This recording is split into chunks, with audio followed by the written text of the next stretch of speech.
Hola amigos, ¿qué tal? Muy buenas noches, bienvenidos a esta edición de A Boca Jarro, hoy jueves 19 de enero 2017. Bueno, como siempre, ¿no? La musiquita creo que ahí no está sonando, 918 días, nosotros seguimos con nuestro tema de los Panamericanos, lo vamos a retomar el día lunes, ¿entiende? El día lunes, pero bueno, solamente para hacer un comentario breve, la entrevista para mí con el ingeniero Arturo Gutman fue no reveladora, pero en todo caso confirmó, ¿no? Mi opinión. Los Juegos Panamericanos no tienen que ir de ninguna manera, pero bueno, ese es otro tema que tocaremos más adelante.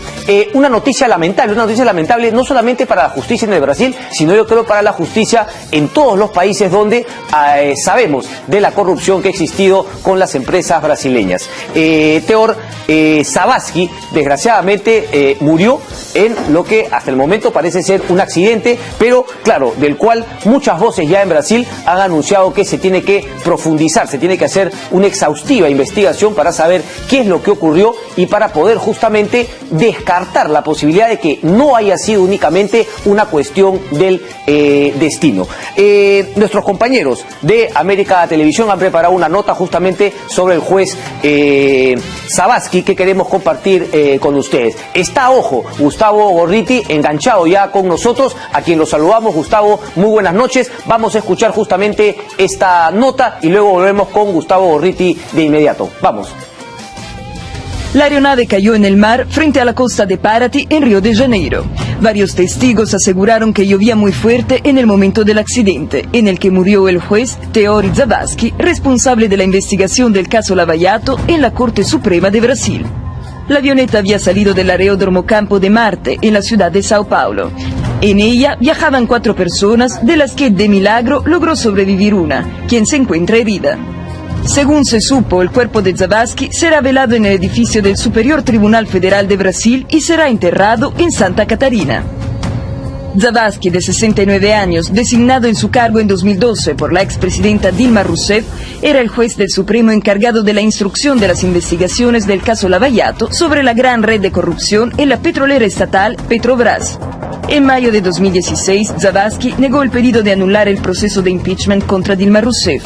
Zavascki ordenó también que todas las investigaciones en primera instancia de la justicia federal en las que estuviera involucrado Lula da Silva fuesen remitidas al Tribunal Supremo.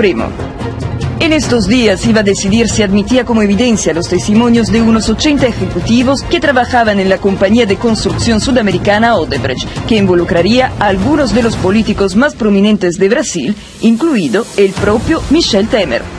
En mayo de 2016, el ministro Francisco Zavascki, hijo del fallecido magistrado, advirtió en Facebook que si algo le sucedía a alguien en su familia, esto podría estar relacionado con la red de corrupción que investigaba su padre en el caso Lava Jato.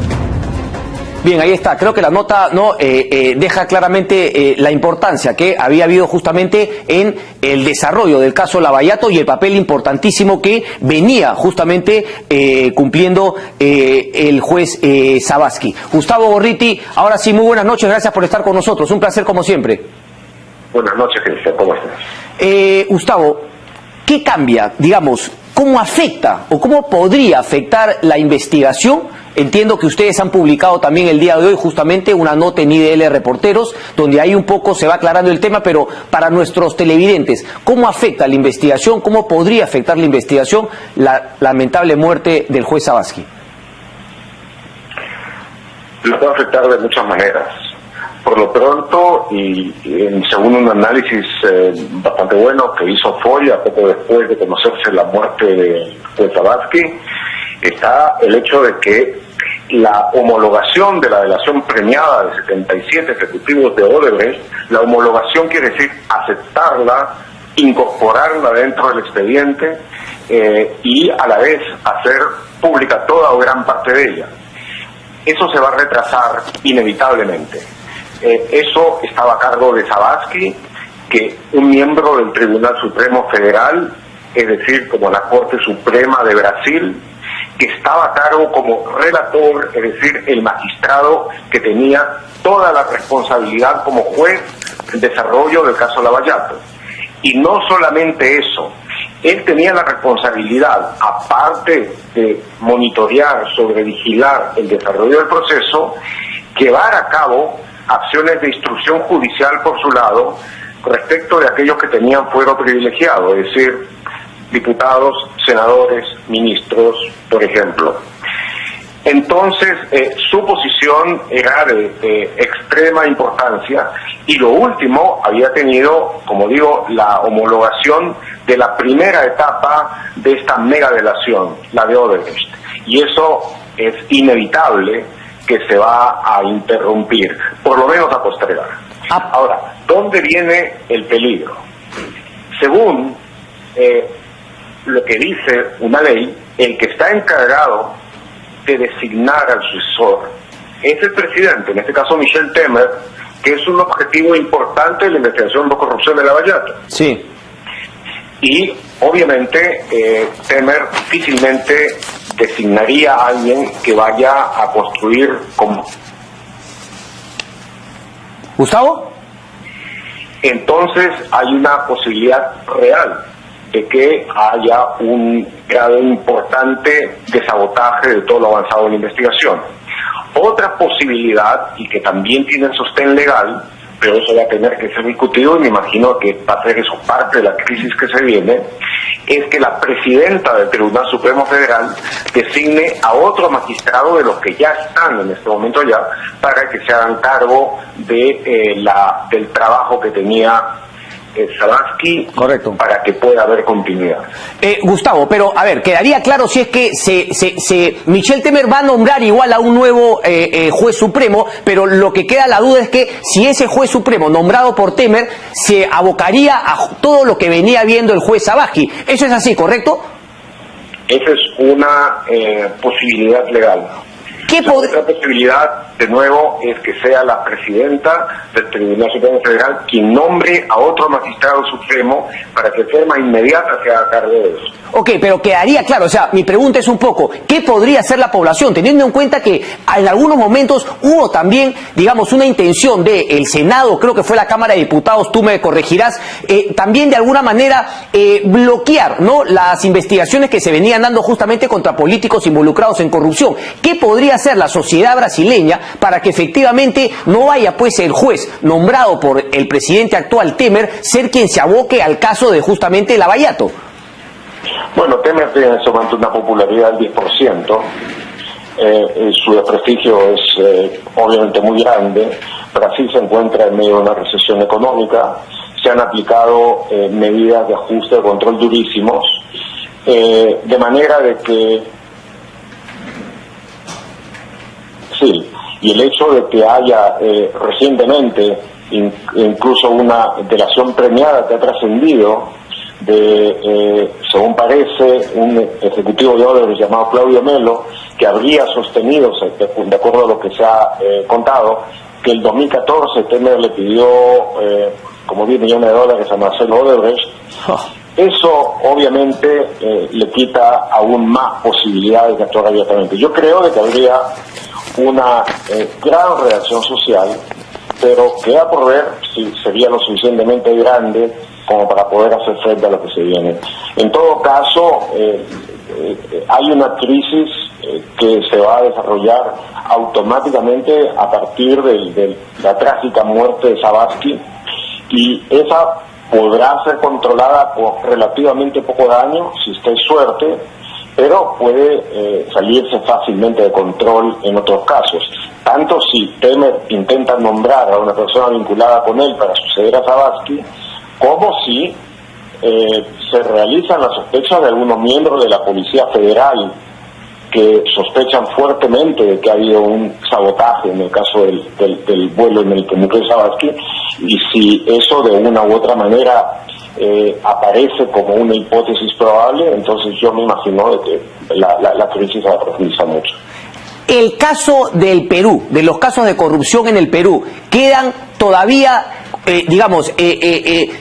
sumamente enganchados a lo que vaya a ser el devenir de justamente el caso Lavallato en Brasil, Gustavo, teniendo en cuenta que son, claro, las 70... Totalmente, ok. 80%. O sea que hay que, los que queremos la justicia acá en el Perú, tenemos que estar atentos como si Brasil fuese justamente parte de nuestro país también. Hay que hacer, digamos... Tenemos que aprender portugués.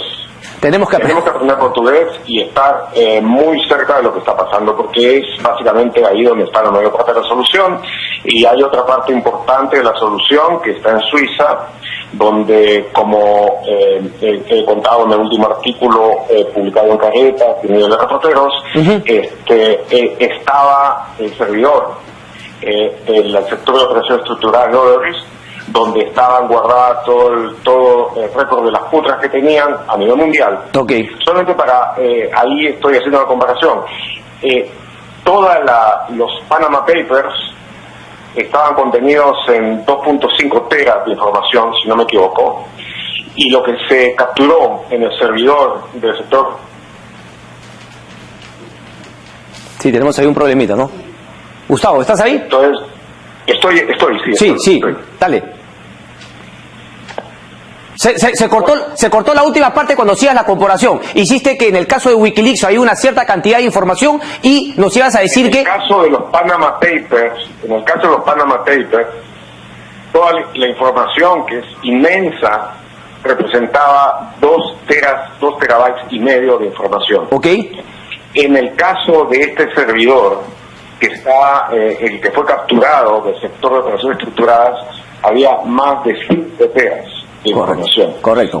Y hay una buena parte que ni siquiera ha sido desencriptada todavía. De tal manera de que ya pueden imaginarse todo lo que queda por investigar. Sabat, que estaba viendo el caso Camargo Correa también, esa nueva delación, ¿no? Que se venía, ¿él era el mismo juez que estaba viendo esa posibilidad, negociando con Camargo Correa, o no?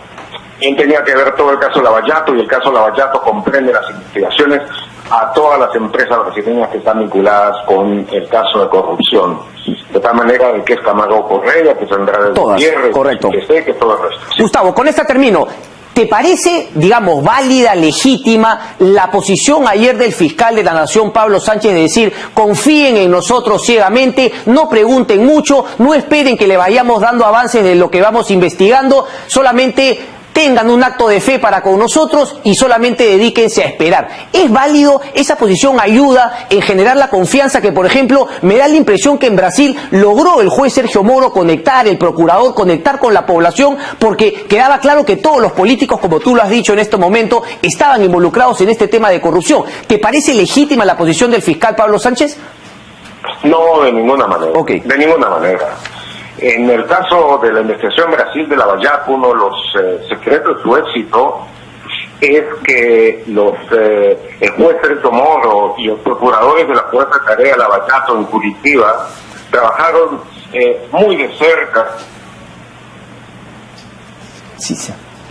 de Brasil, pero además pusieron a disposición de la sociedad civil una casi toda la información en el momento en que era homologada precisamente por el magistrado, se hacía pública. De manera de que cualquiera podía llegar, podía ver lo que se estaba avanzando, lo que se había logrado, y la sociedad brasileña, la sociedad civil de Brasil en su conjunto participó y avanzó con eso. Lógico. Eso fue además otra gran medida de control social que permitió ver cuánto se avanzaba, que permitió medir la eficacia de los investigadores, que avanzaron con una velocidad notable, vertiginosa y sin perder control. Digo, Pablo Sánchez es una persona honesta, y si se lo compara con fiscales anteriores, por supuesto, que representa un progreso, pero hasta el momento la lentitud de las investigaciones que ha llevado a cabo la Fiscalía, como lo existe en algún otro lado, como si estuvieran entrenando para participar en un campeonato internacional de salchichón judicial. Gustavo Gorriti, un placer como siempre. Estaremos atentos a las nuevas, a las nuevas publicaciones de IDL Reporteros y esperamos tenerte por aquí pronto. Un abrazo, gracias. Muchas gracias, igualmente.